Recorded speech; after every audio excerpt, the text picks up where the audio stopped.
न रहे देहब घर में कि 4 बेरी रहन आया बेला दिन भर में तो हो गई कंगाल हम तमाल के चक्कर में। बहुत बुरा स्थिति हो जाता है कि कहता रे बाबूजी न रहे देहब घर में, बाबूजी न रहे देहब घर में, कहता रे बाबूजी न 4 बेरी रहना दिन भर में हो गई नी कंगाल हम तमाल, हो गई कंगाल हम तमाल के चक्कर, हो गई कंगाल हम तमाल। अरे पढ़े के बेरा का जाके घूमनी शहर में, पढ़े के बेरा का जाके घूमनी शहर में। हमारी कोई गर्लफ्रेंड तो नहीं है, लेकिन 1 मिनट के लिए मान लीजिए कि मेरी गर्लफ्रेंड का नाम खुशी है, तो हो गई नी कंगाल, हो गई नी कंगाल हम तो खुशी के चक्कर, हो गई नी कंगाल, हम तो खुशी के चक्कर। अभी ये बोलत रहन कि इनकर कोनो गर्लफ्रेंड नहीं है। एक्सपीरियंस आपको इतना है कि उतना मुझे नहीं है बाबू। हम कहेंगे क्या कि हमारा बस सुनो और तू झूठे सब करेला, हमारा बस सुनो और तू झूठे सब करेला। और सुनो ना जी हाँ, कि हम करी प्यार तक जरेला आ तू तक जलवा को मरेला, हम करी प्यार तक जरेला तू तक जलवा को मरेला, हम करी प्यार तक जरेला तू भय गजब को मरेला। लेकिन एक बात रहुआ जान ले, जहिया रूसी तहिया दिलवा में जखम दे। ये सही बात है, इस बात से सहमत है कि नहीं आप लोग? जहिया रूसी तहिया दिलवा, हमारे सचो मनवीर सर हम सबके बीच में है। जहिया रूसी तहिया दिलवा में जखम दे, ना मुधैले बिया खुशी उहे गम दे। खुशी तहिया दिलवा में जखम दे, ना मुधैले बिया खुशी उहे गम दे।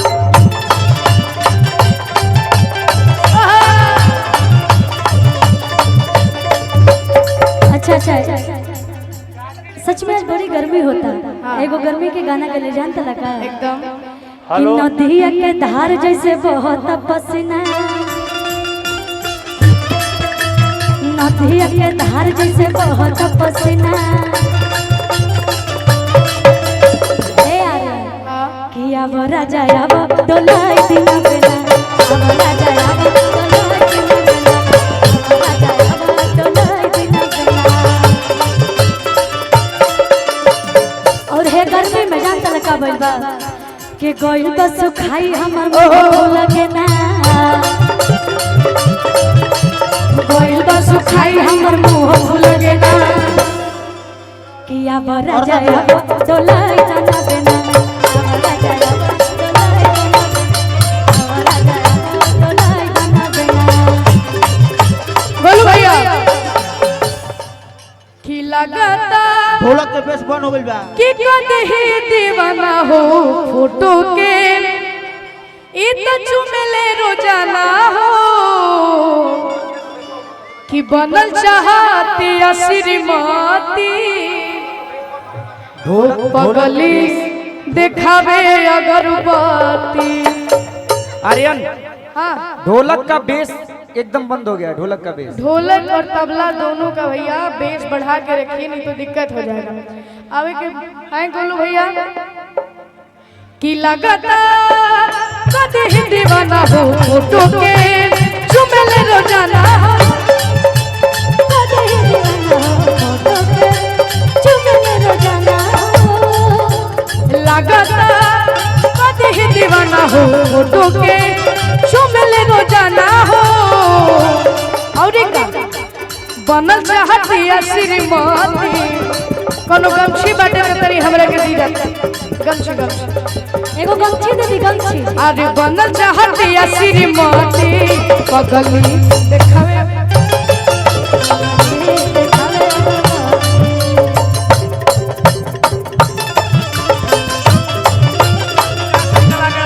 कि हमारा कभी ही दीवाना हो फोटो के चुमेले रोजाना हो। बनल चाहती है श्रीमती बनल चाहती है श्रीमती पगली देखावे अगरबत्ती। Hello hello hello check check check check hello hello hello hello.